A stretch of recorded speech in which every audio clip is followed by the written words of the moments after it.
Hai teman-teman, selamat datang di channel artikel YouTube. Channel pertama cerita Kenshin. Kali ini admin upload lagi ya. Terima kasih. Kisah pemuda kaya, anak bos besar, pemilik 73 perusahaan, yang menjadi cleaning service. Episode 472. Kenshin yang menemukan Rena di lapangan terbuka dalam kondisi terluka. Rena pun terkaget jadinya, langsung menangis dirinya, karena di sela membutuhkan pertolongan. Tiba-tiba ada Kenshin yang datang. Saat malam yang baru hujan, si Rena pun jadi senang. Begitu pula dengan para warga di situ yang melihat bantuan. Sudah ada yang datang. Tenda pun berdiri di hadapan. Mereka pun masuk ke dalam. Sedang Iwan sibuk membagikan pakaian. Hingga Kenshin bilang, "Sudah Rena, kamu jangan menangis. Semua sudah ditetapkan. Bencana dan musibah ini tak bisa dihindari. Pasti ada hikmahnya." Kenshin menghibur Rena. Tak lama kemudian, yang ditunggu pun tiba. Orang-orang membawa makanan, serta selimut dan obat-obatan. Termasuk si Rena yang punya Lamborghini. Datang pula ke situ, untuk memberikan bantuan. Kenshin pun melihatnya, dan tiba-tiba saja, tanah yang dipijak mereka bergetar. Semua orang jadi panik, rupanya gempa susulan. Datang lagi melanda, tak hanya di tempat ini, melainkan di tempat lain juga. Ikut pula merasakan, hingga bangunan ada yang roboh. Tiang-tiang listrik banyak berjatuhan. Hal itu langsung masuk berita. Kaori yang di rumahnya, saat mendengar kejadian itu, melihat siaran di televisi, Kaori pun jadi panik sekali. Khawatirnya meninggi. Begitu pula mamanya, karena di tempat desa itu, ada Kenshin dan ayahnya. Kaori langsung menelpon suaminya, untuk bertanya keadaannya. Namun, nomornya Kenshin tak bisa dihubungi. Begitu pula handphone ayahnya, tak juga bisa diteleponnya. Kaori semakin khawatir. Usut punya usut, Kaori tak jadi ikut ke tempat bencana. Karena sebelumnya saat akan berangkat, Kaori tiba-tiba sakit, merasakan pusing dan mual, bahkan muntah-muntah, hingga mamanya melarangnya, agar di rumah saja. Dan kini, Kaori mendengar berita, yang membuat hatinya tak tenang. Malam pun semakin beranjak, handphonenya Kenshin berada di dalam tasnya. Saat itu Kalia menelponnya, untuk bertanya tentang rencana besok pagi, yang akan melihat lahan yang dikerjakan. Namun Kalia juga sama, tak bisa menghubungi Kenshin, hingga Kalia memutuskan, akan datang saja langsung, ke tempat lokasi, bersama Magdalia, menunggu Kenshin di sana. Kalia belum mengetahui, kalau Kenshin saat ini, lagi berada di tempat desa, sedang menolong orang-orang, yang terkena musibah. Suasana malam semakin mencekam, hujan turun lagi di tempat lapangan, disertai suara petir dan gemuruh yang menyambar.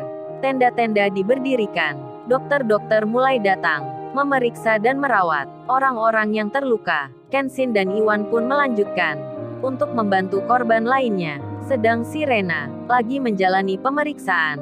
Saat itu ia ditemani wanita, yang bernama sama dengannya. Si Rena dan Rena, ada di satu tempat. Dokter pun bertanya, "Oh ya Mbak Rena, apa masih terasa sakit kakinya?" Dokter wanita itu memeriksa dan bertanya. Rena pun menjawabnya. Dengan pelan-pelan Rena bicara, "Masih sakit dok rasanya." Dan dokter pun kemudian berkata, "Kalau gitu saya beri obat bius ya. Saya jahit langsung di sini." Si Rena pun mengiyakan, dan dokter langsung bilang, pada wanita yang berdiri menunggu, "Oh ya Mbak, saya minta tolong ya. Bisa ambilkan obat bius di tempat depan." Si Rena menjawabnya, "Baiklah dokter." Dan Rena keluar. Memang saat itu, semua orang lagi sibuk, untuk membantu korban bencana. Jadinya siapa saja yang bisa membantu, akan dimintai tolong. Termasuk si Rena, yang langsung mengiyakan. Begitu pula dengan Sabria putrinya Pak Freddy, beserta dengan pegawai restoran lainnya. Mereka juga sibuk membagikan makanan. Demikian dengan Pak Henry, ayahnya Kaori dan Pak Michael. Mereka para atasan perusahaan, sampai rela berada di kubangan lumpur, untuk menolong orang yang jatuh dan terperosok, akibat gempa yang baru saja terjadi. Hingga orang-orang yang di situ, karena terlalu sibuknya, banyak di antara mereka, tak memegang handphonenya. Kaori yang di rumahnya, makin khawatir dirinya, sebab di teleponnya, beberapa orang kantor, pegawai-pegawai yang dikenalnya, namun tak satu pun dari mereka belum mengangkatnya, hingga Kaori menelpon Rena, yang katanya juga ikut ke lokasi. Si Rena pun sama, tak memegang handphonenya, karena sibuk mengambil obat-obatan. Kaori makin panik, cemasnya begitu tinggi, tak tahu kabarnya Kenshin. Begitu pula dengan ayahnya, di saat kondisi yang demikian. Kaori yang kebingungan, tak bisa tidur dan tenang. Ditelepon oleh Ririn, Kaori pun mengangkatnya. Ririn itu bicara, "Halo, selamat malam Mbak Kaori. Ini lagi di rumah ya?" Kaori menjawabnya, "Iya Mbak Ririn." Dan Ririn langsung bicara, "Oh ini Mbak Kaori, saya tadi dapat pesan, disuruh menyampaikan ini, biar Mbak Kaori nggak khawatir. Kan barusan terjadi gempa lagi. Kenshin baik-baik saja. Saya tadi bertemu dengan Mas Iwan pula. Begitu pula dengan ayahnya Mbak Kaori. Mereka saat ini sibuk membantu. Jadi tak sempat mengabari." Dan ternyata, Ririn pun ikut ke sana. Berada di desa itu, Kaori pun sangat senang sekali. Hatinya menjadi tenang.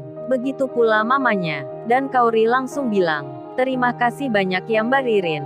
Semenjak dari tadi, saya memang ingin tahu kabarnya. Ternyata Mbak Ririn ada di situ. Syukurlah kalau gitu. Makasih ya sudah menelpon." Mereka pun masih bicara. Sedang Iwan sendiri, dirinya semakin semangat, karena baru saja bertemu Ririn di lokasi seperti ini. Iwan sangat tak menyangka sekali. Padahal tadi tak sempat menelponnya, malah kini ada di sini. Dan Iwan jadi senang, tenaganya seperti baru lagi. Sampai-sampai Iwan bilang pada Kenshin yang nampak kelelahan. Iwan berkata, "Ayo bro, semangat. Sini aku bawain barangnya, taruh di pundakku. Kita bawa barang ini ke situ." Iwan begitu antusias melakukan kerjanya. Saat itu Kenshin dan Iwan menurunkan barang bantuan yang baru tiba dari mobil, dibawa ke tenda pengungsian. Setelah beberapa saat, si Rena yang dirawat, yang baru menjalani operasi kecil, kini merasa baikan. Kakinya tak terasa sakit, karena terkena obat bius. Dan Rena itu berkata, rada segan menyebut nama yang sama dengannya. "Makasih ya Mbak Rena, sudah menolong mengambilkan obatnya." Si Rena yang punya Lamborghini menjawabnya, "Oh itu sama-sama Mbak. Saya juga senang melakukan. Senang pula melihat Mbaknya yang baikan." Kemudian Kenshin dan Iwan masuk ke tenda, sambil membawakan makanan yang hangat. 1 wadah singkong bakar, dan ketela rebus, serta minuman susu yang hangat. Dan juga beberapa roti. Kenshin menyapa, rada lain hatinya, memanggil 2 orang wanita, yang bernama sama sebutannya. Dengan tersenyum Kenshin bicara, "Oh ya Mbak Rena dan Rena, ini ya aku bawain makan malam. Ayo silahkan dicoba, mumpung ini selagi baru dimasak. Enak rasanya." Kenshin tersenyum, Iwan pun demikian, dan si Rena Lamborghini mengiyakan. Sambil menerima makanan itu, kemudian diberikan ke Rena. Mereka pun nampak canggung, seperti malu rasanya, karena memang belum akrab, jarang pula bertemu. Setelah itu si Rena pamit keluar. "Oh ya Mas Kenshin, kalau gitu saya tinggal dulu ya, untuk membantu Mbak Sabria, dan juga lainnya." Kenshin pun menjawabnya, "Iya Mbak Rena, nggak mengapa." Kemudian Kenshin mengantarnya. Setelah sampai di luar, udara dingin sangat terasa, apalagi ini baru hujan. Si Rena itu merasa kedinginan karena lupa jaketnya tertinggal di mobilnya. Kenshin yang melihatnya, langsung saja bilang, "Ini Mbak Rena pakai jaketku, biar Mbak Rena nggak sakit." Kenshin tiba-tiba mengenakan jaketnya, diberikan ke Rena, memakaikannya dari belakang. Waduh, kayak di film Korea aja. Kenshin yang melakukan itu. Si Rena pun terkaget rasanya. Tersenyum pula dirinya. Lantas segera ia bicara, "Tapi masnya apa nggak kedinginan? Jaketnya dipinjamkan begini, lebih baik nggak usah saja. Saya entar jadi nggak enak." Kenshin menjawabnya, "Itu untuk Mbak Rena, aku nggak meminjamkan." Kenshin tersenyum, dan Rena dalam hatinya senang. Meski tahu Kenshin sudah menikah, hal itu membuat dirinya teringat. Sewaktu dulu dirawat di rumah sakit, jaket ini pernah dipinjamkan, namun kini malah diberikan. Si Rena pun berjalan, ditemani Kenshin, di bawah sinar bulan, di tengah rintik hujan, di dalam suasana yang penuh duka sekali. Di waktu bersamaan itu, rupanya bos besar tak ikut hadir. Ayahnya Kenshin tak datang ke lokasi, sebab beliau di saat ini dibawa ke rumah sakit. bos besar, mengalami serangan jantung. Lalu, bagaimana kisah selanjutnya? Subscribe channel ini untuk episode berikutnya. Terima kasih. Jangan lupa ya guys, untuk kelanjutan ceritanya ada di artikel YouTube. Jangan lupa subscribe ya guys, dan tekan notifikasinya